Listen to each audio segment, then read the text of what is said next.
Hey guys, it's Duke, and today we'll be doing something different.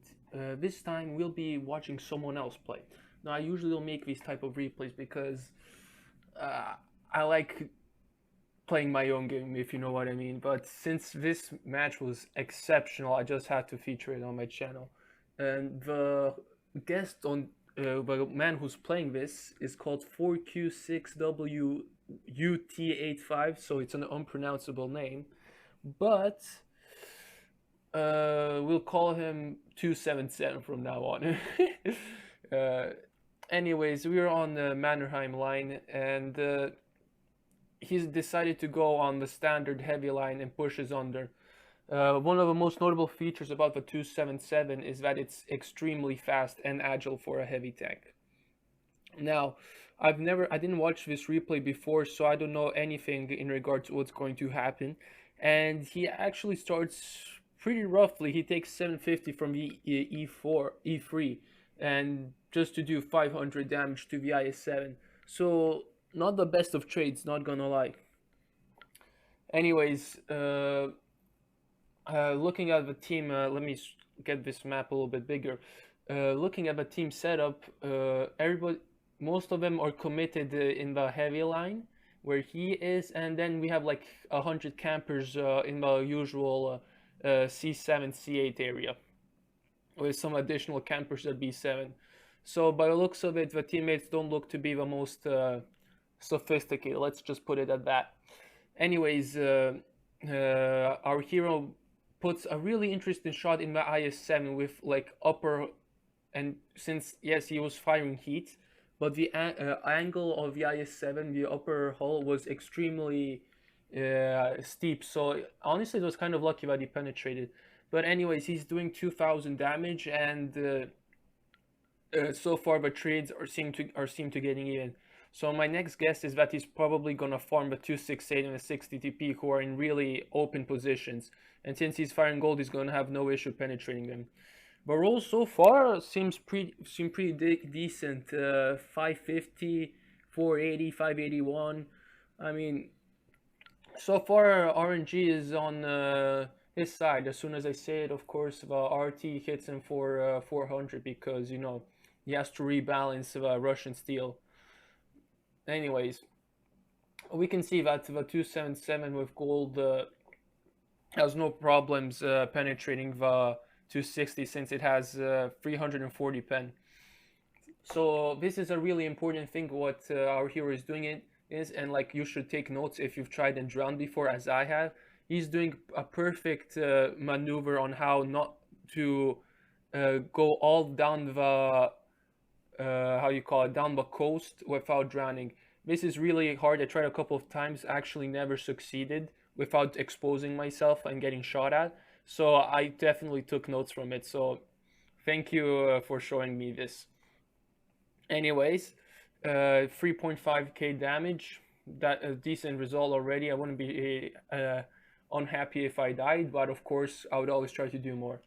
Our wizard is alone on the north, probably is going to get pushed. What I predict is that now our hero is going to farm everyone, starting with a mouse, and then he's going to have to go back and defend the base. Anyways, we see a mouse who's not most capable of players, just turning his turret, not even trying to angle or anything, and he's just going to get farmed. Our 277 manages to spot the grill, and the grill is also going to get farmed. He's probably going to take a shot from artillery because, let's face it, artillery wants to hit something that is really soft, such as the grill, and do like 1,000 damage or even more. So a mouse just randomly decides to ignore the 277. He's just gonna let him farm him, I guess. Now we see a Leo is also on top of a grill, and I'm actually gonna feature a Leo in one of my future videos since I bought it yesterday on the discounts. I had to sell a couple of tanks. Well, not tanks which I really cared about, but I still like to collect tanks. I don't want to have a pretty empty garage. But so that video will be coming up. Anyways, he's still uselessly spamming gold in my opinion, but honestly I don't care. I spam a lot of gold as well. But I try to restrain myself because I don't use a premium account. and but I guess he does since he doesn't give a damn. Anyways, he's already at 6.7k damage, easiest damage of his life. He's gonna try penetrate the turret of E3, which is exceptionally hard. But you actually saw that when the E3 tilted up, yeah, he that gave the 277 a really nice shot. Now the E3, just like the mouse and the grill, just decided to ignore him, and so he's gonna easily farm him. Farm him. Anyways, an FV 405 shows up, and we all know how dangerous that tank is. Uh, he, I would have switched to HE by now because it's really easy to pen the turret of an FV with HE. But he has no regard for that, I guess, and he's just gonna slam gold into the FV. So no issues there. Anyways, as I predicted, the northern flank has fallen, and Vasafa has prevailed, but and as soon as the 277 kills the FE, probably he's gonna go back. Anyways, I don't know, the FE, everybody's just deciding to ignore our 277. I guess he's the invisible tank, or is he the Ruski tank? I don't know. One of the two. Well, he is a Ruski tank, but I didn't know he was invisible as well. Anyways, he rolls for 600. Wait, did he load HE? I didn't even wonder. He probably loaded HE because 593 is an extremely high roll. Anyways, it's 10-8. He's probably going to decide to take care of the artillery, and he actually goes back to the AP rounds, which is a really good decision because it would have been really hard for him to go through all of these items in between him and the RT.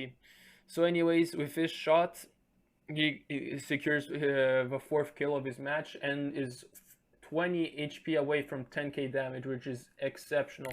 I personally never managed to achieve 10k damage. I've always been around the 9k, 9.3, 9.3 as a matter of fact was my max, and I've never went further from 9.3k. So this is already an outstanding result for our hero. So I predicted that he was actually going to go all the way back to where the 268 is, but actually he decides to go in a much more direct approach. He's gonna ooh, could he hit the pattern from that angle? No, impossible. But he's got the full side of an IS-7, which is like Merry Christmas. And of course, as soon as I say that, he bounces because the space armor of the IS-7, of course, is trollish. Anyways, he's gonna go for the second shot, and he bounces again. You can clearly see his frustration when he zooms in and out. I do that a couple of times. But Rheinmetall decides to fire HE, which is in the benefit of 277, of course. Anyways, yep, that shot makes him go over 10,000 damage. That's an extremely good result. I would honestly be like, my hands would be shaking up from the excitement, honestly, because after 10k, I would just like, how much can we pump up more? Because this is probably a once in a lifetime opportunity. I mean, it's 11-10, so it leaves him a lot of possibilities of doing even more damage. So the IS-7 says that 277 is an imbecile, and our hero rightly says that he has done 10k. So I really would like to check IS-7 stats, but honestly, I'm too lazy to do that, not gonna lie. Like, when you see people like that who just say nothing productive, I mean, you should always tend to ignore them. Anyways, if he penetrates this shot, he's gonna secure 11k damage, and he does absolutely amazing. So anyways, what would I do now? It's 12v12. The batchat has last been spotted at B6, and there's a pattern at D0. I would do exactly what the 277 is doing right now, which is, I think at least, is going to kill Rheinmetall because he's locked himself in that position. And if Rheinmetall is smart, he's gonna run away. But if he isn't, he just cornered himself, and the 277 is just gonna rack up 1k more damage. And he is running. Smart play. Ooh, beautiful snapshot by the 277. The Rheinmetall kind of a little bit late on the running away part, but anyways, that makes him, I think, a one-shot with HE. So what I would do now, I would actually go after the Rheinmetall, not gonna lie. I would go all the way around, kill the Rheinmetall, and then the batchat if he's still there, because the pattern is not gonna go anywhere. And the 60 TP is always keeping the view on the south.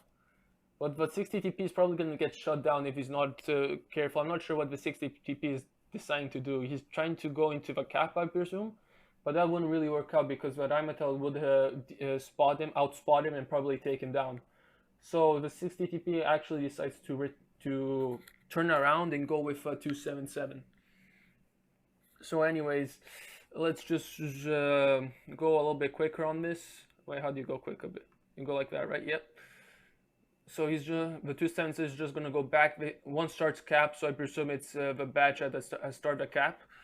So what would my approach be? Well, obviously, priority would be to hit the pattern is spotted actually. So he's gonna kill the pattern, I presume. Oof, he misses the pattern, and I'm almost confident that it's the LT that is spotted because the 277 hasn't managed to spot the cap, and the cap is really close to him. So anyways, but 277 is still arguing with IS7, which I mean is useless. You should just ignore him and go on, but it doesn't matter. You can do whatever you want. I mean, you did 12k damage. Anyways, yeah, as I presumed, the light tank is in the cap. The Batchat is on 350 HP.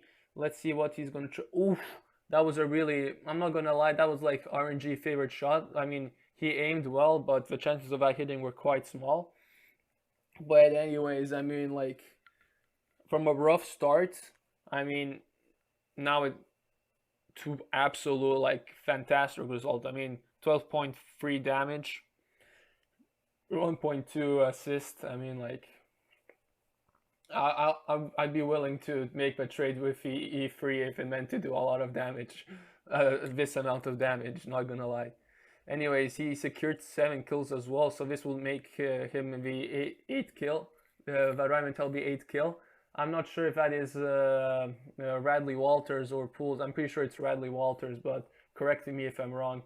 So honestly, as I would try to chase the guy down because I want to make the 13k damage game. I would outcap only if it was my last resource. So anyways, let's just quickly go a bit faster to see what happens. Nobody really wants to see the 277 drive around, but an amazing result, really, like absolutely sensational. So he's gonna go to the last spot. He's spotted, which makes me assume that he's in the forest. We'll see right now. We'll slow down actually to see. He has 1 shot of HE left. He has actually 1 shot of each, so this is gonna be interesting. So rightly so, he says that if he misses with HE, he's gonna go with the AP. Oh, there he is. Oof, 580 damage, and he rams him to death. Oh my god, what a way to finish a match. Doing 12,970 damage. Oh my god. Yeah, guys, I mean, honestly, this was just a farm fest. I mean, the skill was shown the way he managed to go around the coast. And then after that, it was just a farm fest. I mean, I'm not gonna criticize because the amount of damage he's dealt, I'll probably never achieve it. I mean, obviously there's a bit, the stars are aligned as skill for LTU would say. But I mean, other than that, this game was just on another level. Anyways, guys, I hope you enjoyed this. If you guys like me commentating like this live without knowing what the replay holds in store, let me know. I mean, I'm actually probably gonna start doing more of these because I found this one really entertaining just to do it on the spot. Anyways, guys, hope you enjoyed. Take care.